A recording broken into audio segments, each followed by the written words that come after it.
Hello and welcome to our morning movement session. And today we're talking about rib cage connected to your breathing, connected to your pelvis, and how that system works. And I wanted to start today just showing you some pictures.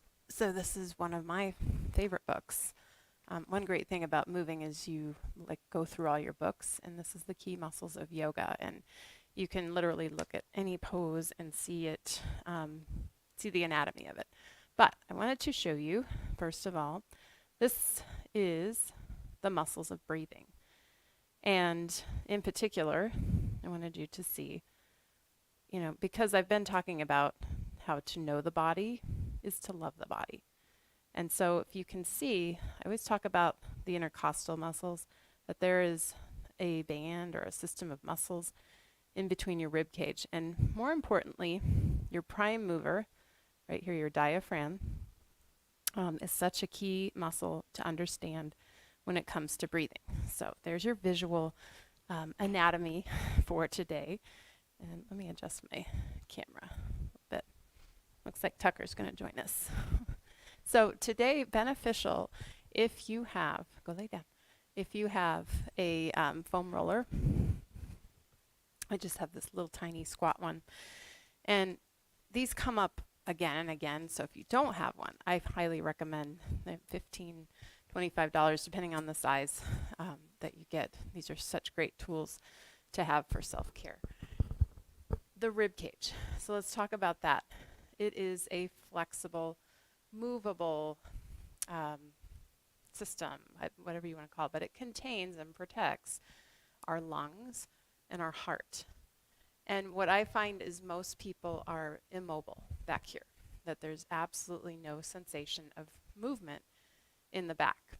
So what we're going to do is just first do a seated breathing exercise. You can do it seated in a chair or seated on the floor. I've got a blanket I'm going to pull underneath my hips. And just take a moment to settle, drop into your body. And yesterday we talked, I think it was yesterday, we talked about the system of how the pelvic floor and the diaphragm work together. So it's like inhale, they drop down together, and then exhale. It's kind of like a game of catch and release. So it's catch, the inhale, release, the exhale, and those muscles work together. But the problem is that for most of us, especially when we've had babies, this muscle gets stuck, and it's like a wall. And if it's never released after having babies, it's just stuck. And then we start getting stuck back here because we're not getting deep breaths. And we get stuck in our back because we spend most of our day like this, slouched and slumped and forward. So let's just take a moment first to feel what's going on. So sitting up tall, and start to take a deep breath in.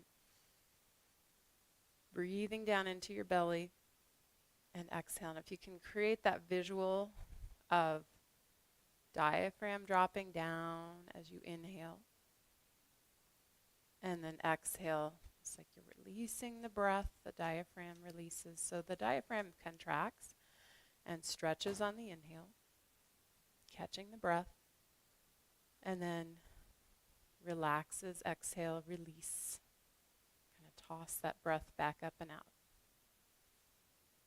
Okay, so that's the diaphragm. Now let's go to the rib cage. I'm going to ask you to wrap your thumbs around your back, your fingers around the front. And breathe. And focus on your rib cage. And breathing in. And out. And what do you feel? Do you feel stiffness? Do you feel movement? Do you feel more movement in the front than in the back? How about the sides of your rib cage? Do you feel expansion? And it's, well, let me hold off on talking about that. Inhale.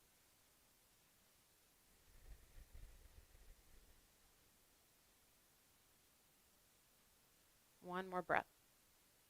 So we're just noticing.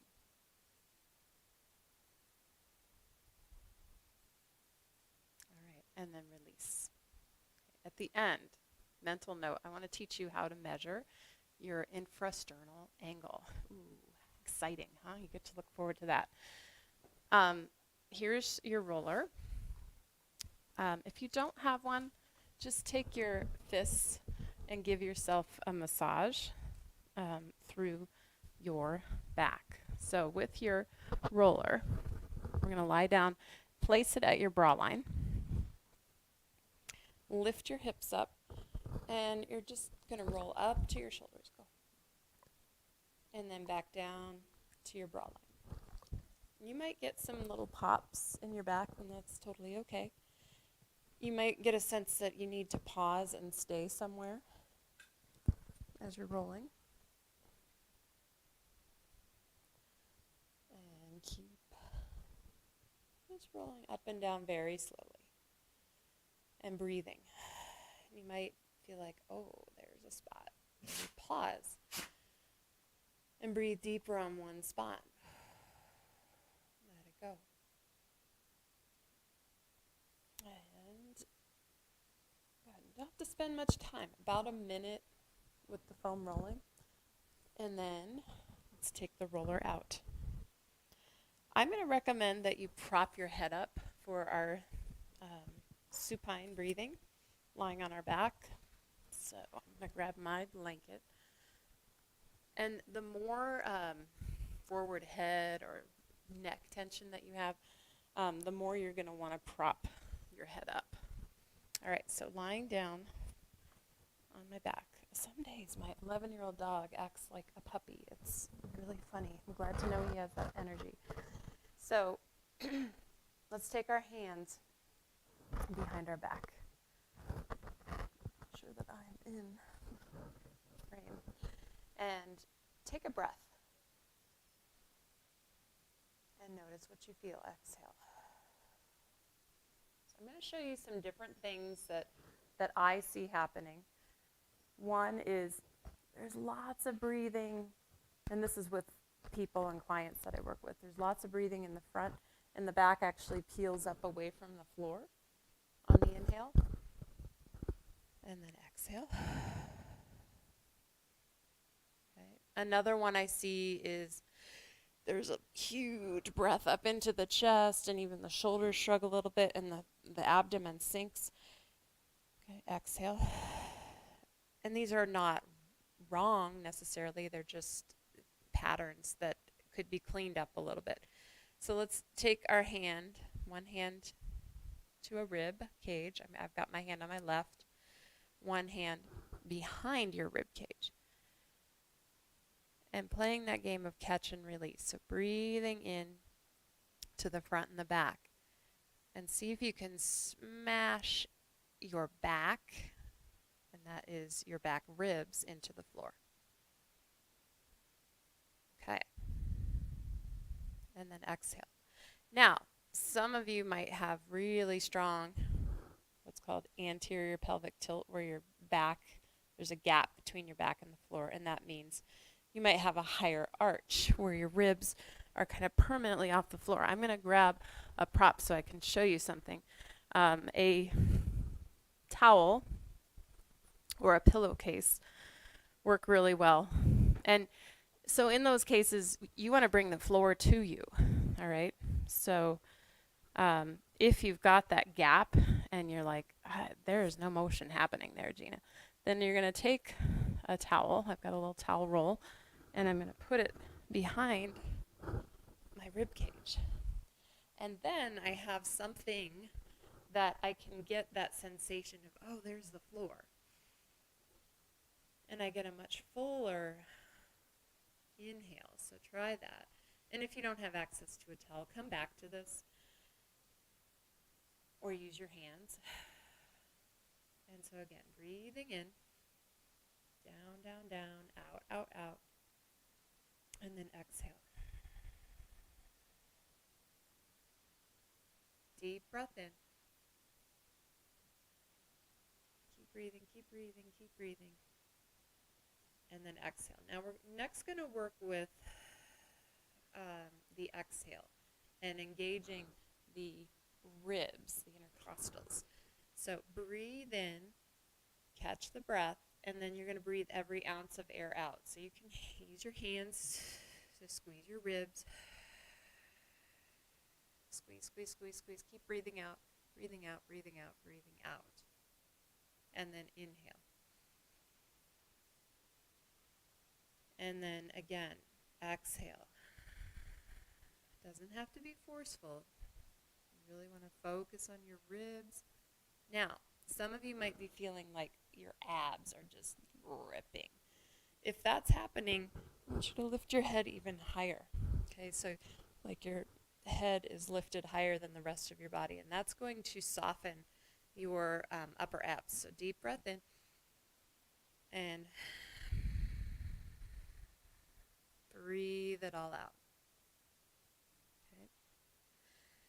Now, you might be feeling like you're stuck in your chest and you're not getting any movement laterally, side to side. So here's a trick. I'm going to roll to your side lying, and I'm going to put the pillow under my head and place your hand on your rib cage. And see if you can play that game of catch and release, breathing into the side. And then as you exhale, feeling that wrapping sensation of pulling your ribs together and down. So breathing in and then breathing out.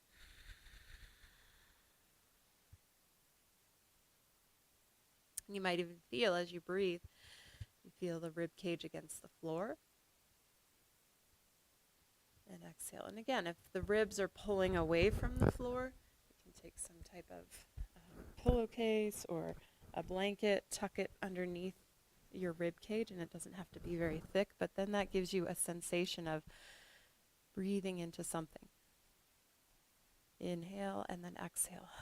And you would want to do this on both sides. And I'm going to pause a moment and just read what's coming in. Oh, thank you. Thank you for appreciating. You guys have no idea. Well, I think you do have an idea of, like, nobody's teaching this stuff. Even physical therapists, and I'm working with a very, very talented physical therapist. I'm switching sides. I mean, she is so revolutionary because what's different is it's not cookie cutter physical therapy. It's like, oh, your infrasternal angle is this, so we need to apply this, this, and this. And PTs generally don't have the time to do that. Sad to say that that's the state of our American healthcare system, that you get about 20 minutes with your PT. And, well, I know PTs that aren't like that, but they're in private practice. All right, so you're on your other side. Inhale, and I'm not a physical therapist. Exhale. I started out in PT school and decided it was going to be too restrictive. So take a deep breath in. Isn't that interesting? I didn't go the PT route. Exhale. Because I wanted to do things the way I wanted to do them. Take a deep breath in. And empty it out. Pull, pull, pull, pull, pull. Okay. Now the really cool thing is breathing is yoga for your rib cage. And so just by doing these exercises, you all of a sudden access this ability to generate more power. Exhale, exhale, exhale, exhale. One more deep breath in. And then we're going to lay on our back and we're going to reassess. And so when you're doing activities of exertion, whether it's hitting a forehand in tennis or picking up a laundry basket, when you exhale forcefully, you get more power generation. All right, so on our back, I'm going to remove all props and just see if anything has changed. So you can put your hands around your rib cage or in your back and take a breath. And is it easier to feel movement in your rib cage? And if you need those props again, just keep propping until your body finally surrenders. Take one more deep breath in. And if you're still not feeling that connection in your back, then you can always go to child's pose. And child's pose, you're here and just breathing into your back body. Putting your hands on your low back. And that's the easiest way I know to teach people. That's how you breathe into your back. But a lot of times tightness is an issue, and it restricts our ability to take nice full breaths. So if you can stay on, I'll teach you what is infrasternal angle. So you can do this on yourself. I'm not going to do it right now, but you find your rib cage and you feel, okay, there it is. And you actually take a marker and you draw the shape of it. So that's mine. And then you look at the angle, and it, might be that it's bigger than 90 degrees. It might be that it's less than 90 degrees. Ideally, it's about a 90 degree angle. So this is, wide angle is going to ask for a different set of exercises than if you were narrow or pulled in. So that's just something you can do for yourself. Get out a marker, draw, and either take a selfie or look at yourself in the mirror and just assess, like, am I a narrow or am I a wide rib cage? In my experience, most women are in the category of wide, because that's what happens when we're pregnant. We get wide. But we don't do physical therapy to restore the normal natural angle. And there's also just our anatomy and how we're made. And there's never anything wrong with you, but thankfully we have ways that we can create an ideal system of movement. And so working on the rib cage, these two are stacked. The ribs and the hips are stacked. So when you're taking great breaths, your pelvis is actually moving in alignment with your breath. So thanks for staying on and learning a little bit. Our theme this month is study. And we're studying our bodies and really getting to understand and know how they work. So keep your questions coming in. I love being able to answer, because your questions actually stimulate my growth, and I appreciate that. So have a wonderful and restful Tuesday. Thanks so much. Namaste.